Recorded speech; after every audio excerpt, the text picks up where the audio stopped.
1QB content time. So if you enjoy 1QB content and you want us to keep doing it because we get all of these requests to do 1QB content, and we do, drop a like though. We keep doing this because we get a lot of likes on these videos, lots of good engagement. So drop a like and subscribe if you are in for 1QB content. We're going to do a 1QB rookie mock draft today, and I'm going to start with the 101 here. And you want the 101? Yeah. You know what, Nathan?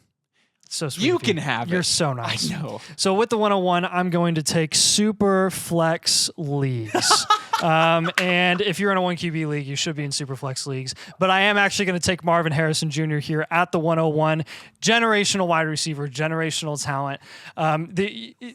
We talk about Marvin Harrison Jr. all the time. We don't need to explain it. He's going here at the 101 easily. He even typed super flex leagues into the pick. That's awesome. I hope you don't hit us now. Okay, I'll go 102 here, and I'll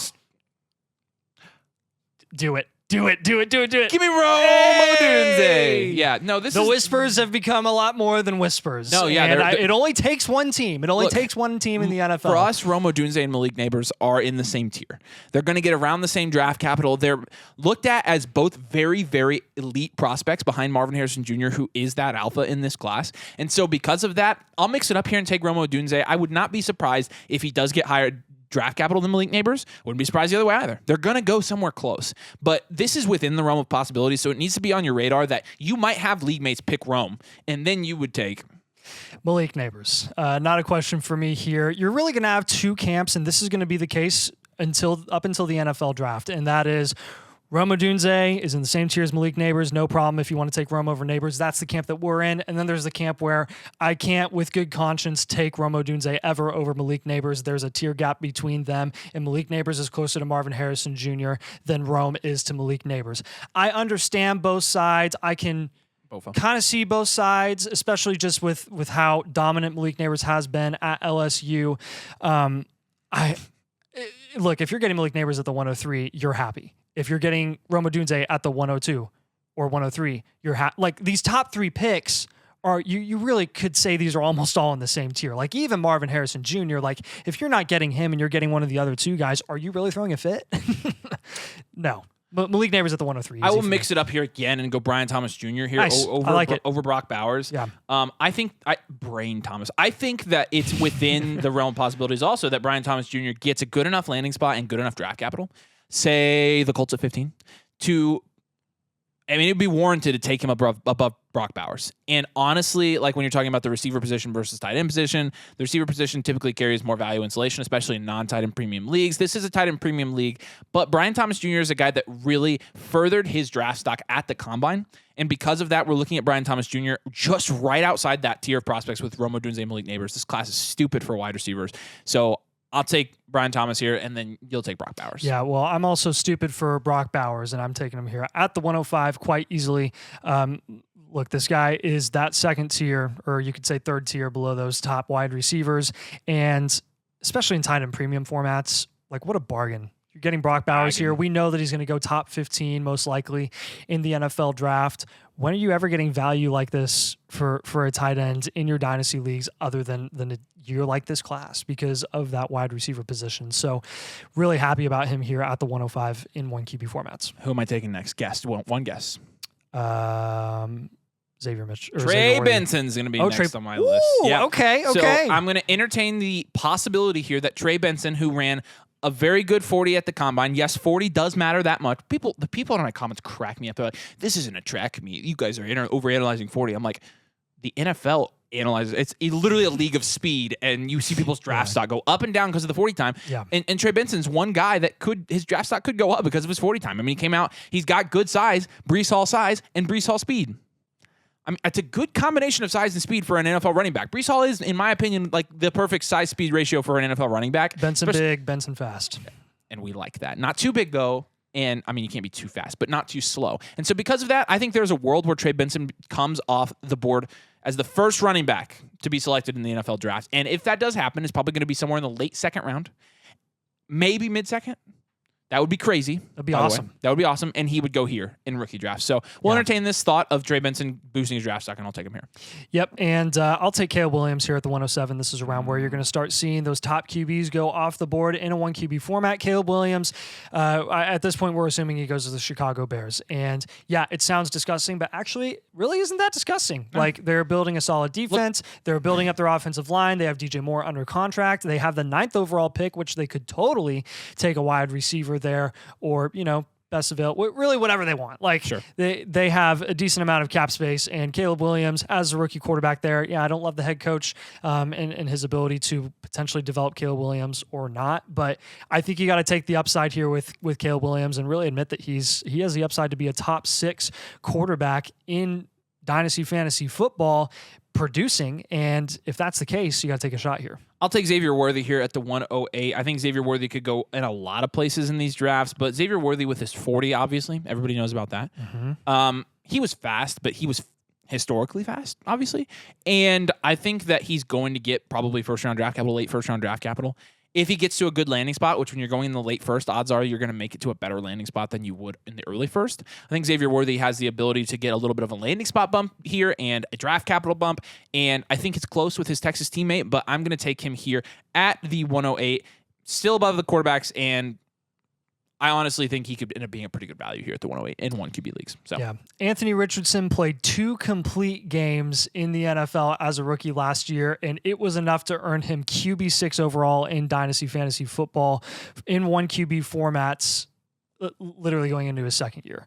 And he did almost nothing. like 12 quarters of football. Yeah, I mean, it was scary what he did because it was impressive. It was good. But I think that merits taking Jaden Daniels at the 109 with his rushing upside, assuming that he gets top 15 draft capital, which I think we're all expecting at this point. Some people saying top 5. I'm not there yet. I don't really care if it's top 5 or top 15 in a 1 QB. If he gets a good enough landing spot, he can run the ball. And you know what happens to rushing quarterbacks in 1 QB leagues. Their value goes up.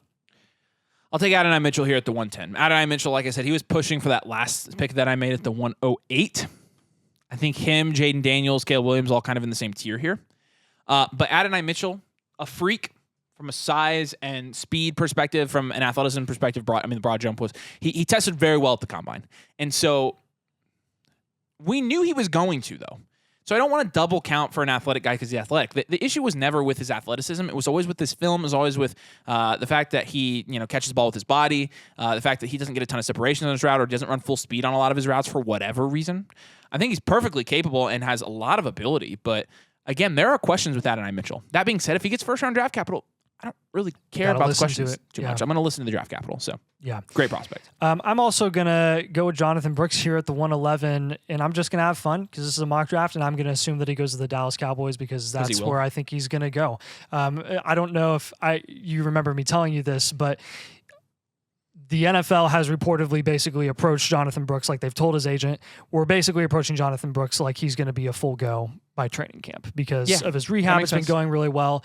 And the doctor who operated on Jonathan Brooks' ACL is a team doctor for the Dallas Cowboys. So there's a connection there. They probably have pretty good information on how his rehab has been, what the surgery was like, if it was standard, if he's going to recover okay.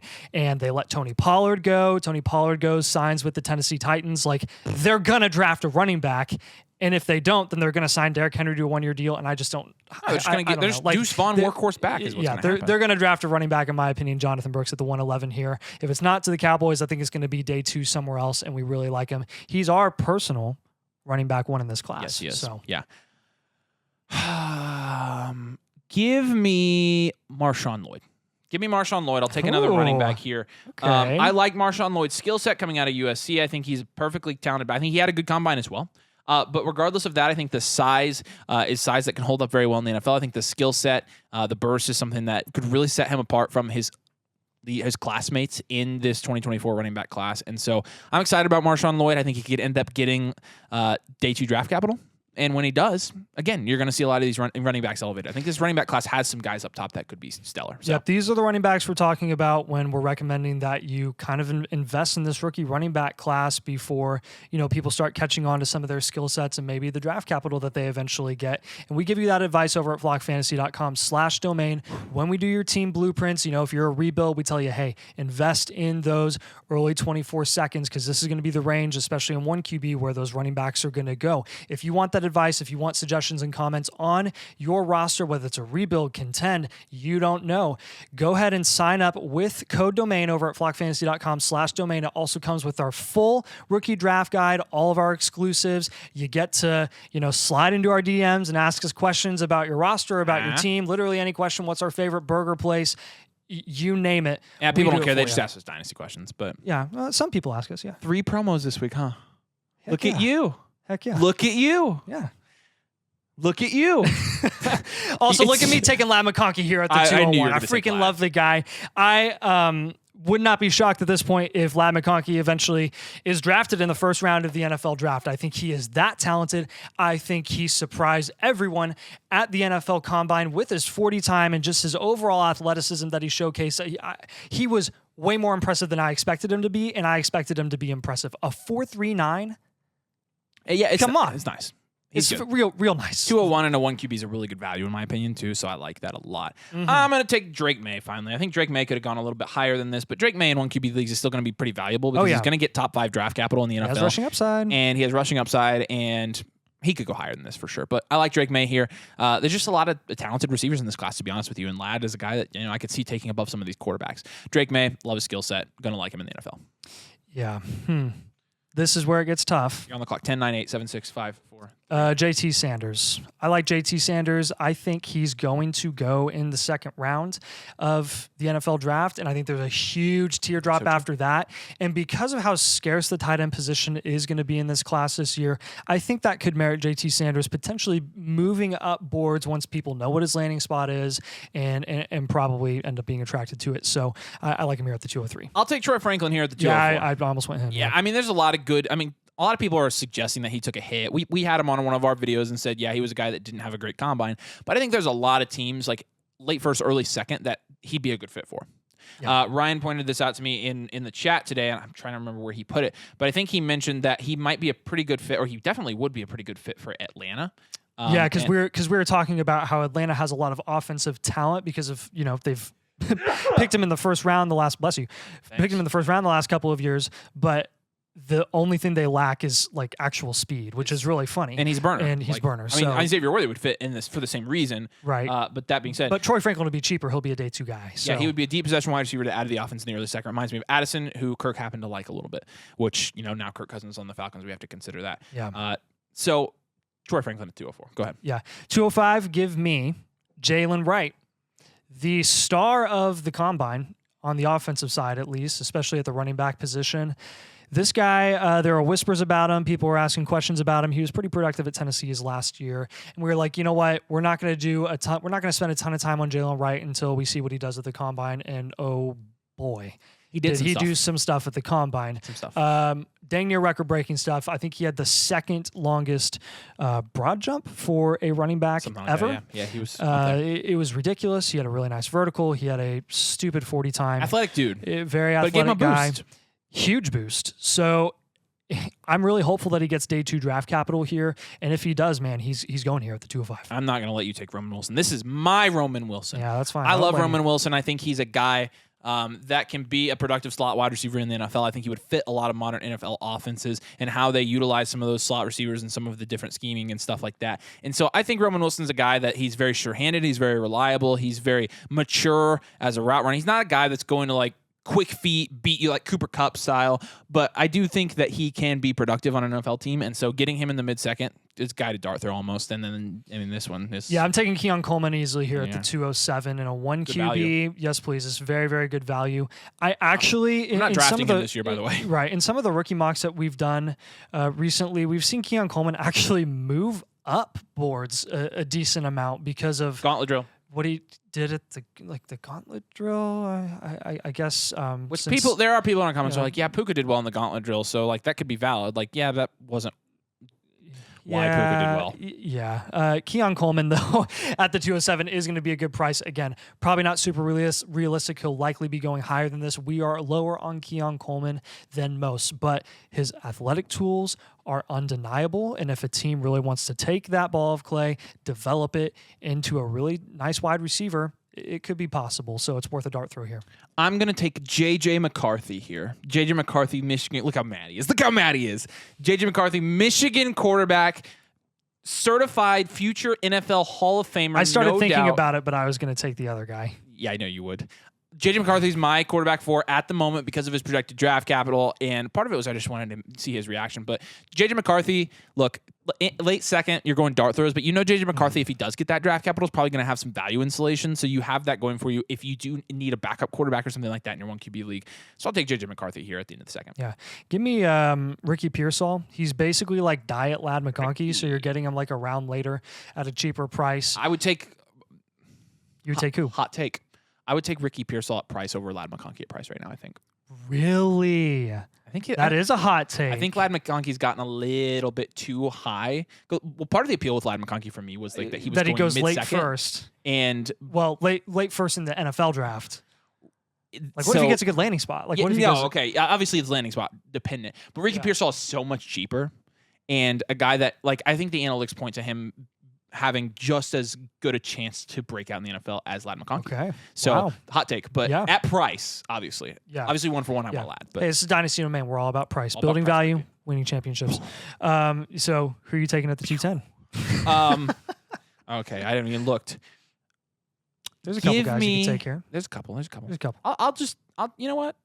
I'll just take Jalen McMillan here. Yeah. Jalen I almost took McMillan him. had a pretty solid combine. Him and Polk are still back to back. You know, it's kind of a toss up between them at this point, but still I'm a believe in McMillan him. guy. And I'm interested to see what his draft capital and his landing spot is, honestly. So 211, give me Michael Penix. I know this is not a mock draft with landing spots, but oh my gosh, my dream landing spot would be the Minnesota Vikings. Obviously, Kirk Cousins goes over to Atlanta. I think it's well documented and assumed at this point that the Vikings are going to draft a quarterback, whether that is McCarthy, whether that's Nix, whether that's Penix, whether they move up and get a different quarterback. We don't know. We'll see. Michael Penix has a ridiculously beautiful deep ball, an amazing arm, and oh boy, could he sling it to every single one of those offensive weapons. a lot of guys I could take here. A lot of guys I could take. Braylon Allen, I could take. Jaheim Bell. I'm going to go ahead and take Bo Nix. I think Bo Nix gets decent draft capital as well. Wow, Puts him in the you're conversation. boring. I know. Okay, fine. Boo. Fine. You know what? I'll take Braylon Allen here. Braylon Allen, I'll take another running back It's off okay. the board. You can take Bo Nix. Okay, fine. I'll take Bo Nix, Braylon Allen, and Malachi Corley here because I couldn't decide between the three. Okay, so that'll be our 301 then, right? Yeah, but Luke, don't throw up the graphic for this because this is again. Fine. I will say the intro to this video where you said you're taking Superflex leagues first overall was really funny. Thanks. I think you guys would like Superflex leagues. Like, make sure you drop a like on the video and make sure you subscribe to the channel. We've got Dynasty content and 1QB content. Drop a like if you like the 1QB stuff, dude. Seriously. Drop a like if you like Superflex leagues better too. Don't do that because idiot. There's a 1QB audience. All right, I know. Appreciate you guys. Thanks. We'll see you a later. hard time.